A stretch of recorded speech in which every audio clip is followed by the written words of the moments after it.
Biology chapter number 12 coordinated action. बेटा coordinated action का मतलब ये है कि जैसे लास्ट लेक्चर में मैंने आपको कोऑर्डिनेशन के बारे में बताया था, तो हमारी बॉडी में जो कोऑर्डिनेशन होती है वो किस तरह से करवाई जाती है, उसका एक्शन जो है वो किस तरह से करवाया जाता है। तो बेटा कोऑर्डिनेशन के अंदर 5 कंपोनेंट्स जो हैं वो इन्वॉल्व होते हैं, जिनमें सबसे पहला जो है वो स्टिमुलस है, second one is the receptor, third one is the coordinator, effector and response. तो बेटा इन 5 जो कंपोनेंट्स हैं हमारे कोऑर्डिनेटेड एक्शन के, आज यहाँ पे हम लोग जो है वो इनके बारे में डिटेल से पढ़ेंगे। तो first one is the stimulus. बेटा stimulus is the any change in the environment, external और internal, which can provoke a response in an organism.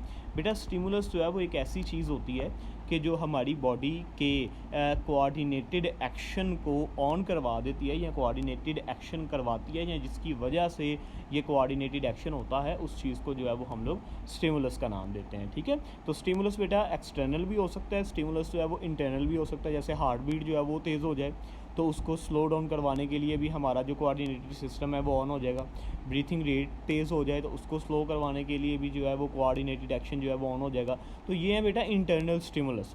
और अगर इसी तरह से हमारी जो बॉडी के ऊपर कोई चीज़ आके टच करे तो उसकी वजह से भी बेटा हमारा जो कोऑर्डिनेटेड एक्शन है वो ऑन हो जाएगा। तो इस चीज़ को भी हम लोग जो है वो स्टिमुलस का नाम देते हैं। ठीक है, इसी तरह से हीट है, कोल्ड है, प्रेशर है, साउंड वेव्स हैं, presence of the chemicals, microbial infections, ये सारे के सारे जो हैं बेटा ये स्टिमुलस होते हैं। तो आपने जो है वो इसकी डेफिनेशन यहाँ से स्टार्ट करनी है, थर्ड लाइन के एंड से, कि वी कैन डिफाइन, और एंड तक जो है वो इसकी डेफिनेशन और साथ में जो है वो इसकी एग्जांपल्स हैं वो आ जाएंगी। ठीक है, अच्छा उसके बाद दूसरे हम लोग कंपोनेंट की तरफ चलते हैं जी, विच इज़ द रिसेप्टर।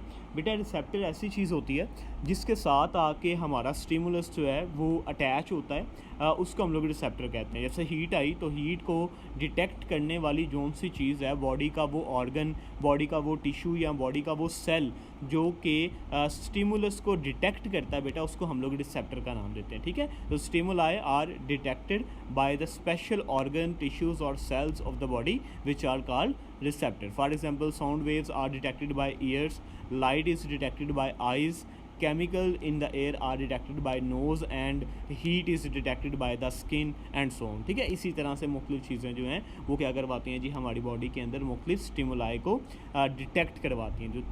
जो डिटेक्ट करवाने वाली चीज़ें हैं बेटा उनको हम लोग रिसेप्टर्स का नाम देते हैं। The third one is the coordinators.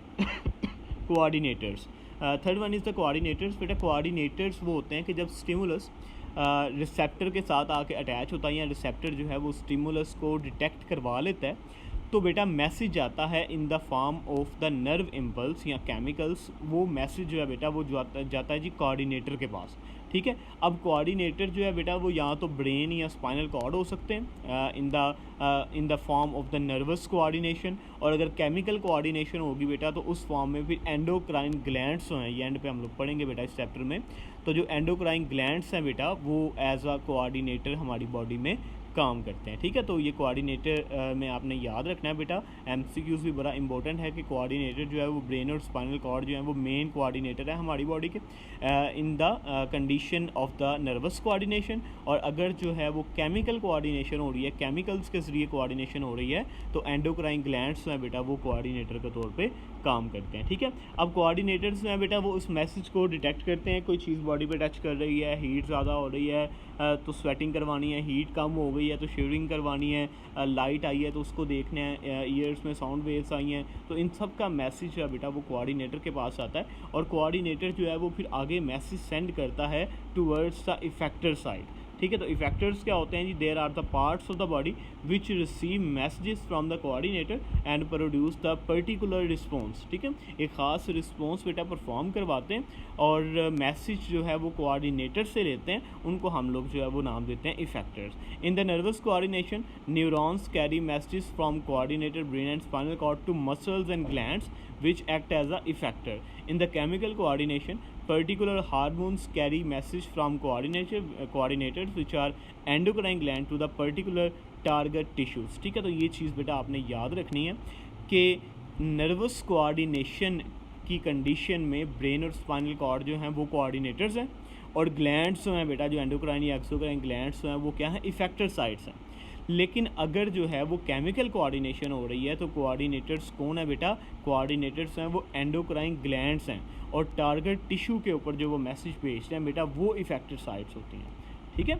अच्छा, उसके बाद फिर लास्ट वन है जी इज़ अ रिस्पॉन्स। रिस्पॉन्स होता है बेटा जो सा काम इफेक्टर साइड जो है वो परफॉर्म करवाती है उसको रिस्पॉन्स कहते हैं। फॉर एग्जांपल कोई चीज़ बॉडी पे टच कर रही है, जो सी चीज़ टच कर रही है वो स्टिमुलाई है, बॉडी जो उस चीज़ को सेंस कर रही है वो क्या है, रिसेप्टर है। ब्रेन के पास मैसेज गया, ब्रेन ने जो है वो आइज़ को मैसेज भेजा, आइज़ ने जो है वो उस चीज़ को देख लिया, या दूसरे हाथ ने जो है वो उस चीज़ को पीछे कर दिया। तो अब ये दूसरे हाथ ने जो काम किया है बेटा, उस काम को हम लोग जो है वो रिस्पॉन्स का नाम देते हैं। ठीक है। तो on receiving the message from the coordinator the effector performs action, this action is called response. For example pulling our hand away from something very hot and the movement of the flower of the sunflower towards the light are the responses. ठीक है। usually nervous coordination produces immediate but the short living responses while the chemical coordination produces slow but the long living responses. ठीक है। तो ये जो nervous coordination होती है बेटा ये शॉर्ट लिविंग रिस्पॉन्सेज परफॉर्म करवाती है कि हार्ट बीट तेज़ हुई उसको कम करवा दिया गया, बॉडी पे कोई चीज़ टच की उसको पीछे करवा दिया गया, हीट बाहर की ज़्यादा स्वेटिंग करवा दी गई। तो ये वाले जो काम है बेटा ये शॉर्ट लिविंग है लेकिन इमीडिएटली होते हैं। जबकि केमिकल कोऑर्डिनेशन है तो वो बेटा स्लो होती है। जैसे ग्रोथ है, ये केमिकल कोऑर्डिनेशन है कि सेल बॉडी के सेल्स को ने ग्रो करना है तो एंडोक्राइन ग्लैंड्स जो हैं वो ग्रोथ हार्मोन सेक्रीट करवा के ग्रोथ करवाएंगे। तो ये स्लो प्रोसेस है लेकिन लॉन्ग लिविंग है, ज़्यादा अरसे तक जो है ये चलता रहेगा। तो ये 5 रिस्पॉन्सेज बेटा आपने जो है वो शॉर्ट क्वेश्चन में याद रखने हैं। और साथ में ये बड़ा इंपॉर्टेंट शॉर्ट क्वेश्चन है कि right the names of the components of the coordinated action. तो आपने इसी तरह से एरोस लगा के जो आपको ऊपर जो है वो पिंक कलर की डायग्राम से नज़र आ रही है, फ्लो चार्ट नज़र आ रहा है, ये आपने सेम टू सेम इसी तरह से बनाना है। ठीक है। तो ये याद कर लीजिएगा अच्छे से, कल इंशाल्लाह जो है वो इससे नेक्स्ट हम लोग जो है वो बात करेंगे।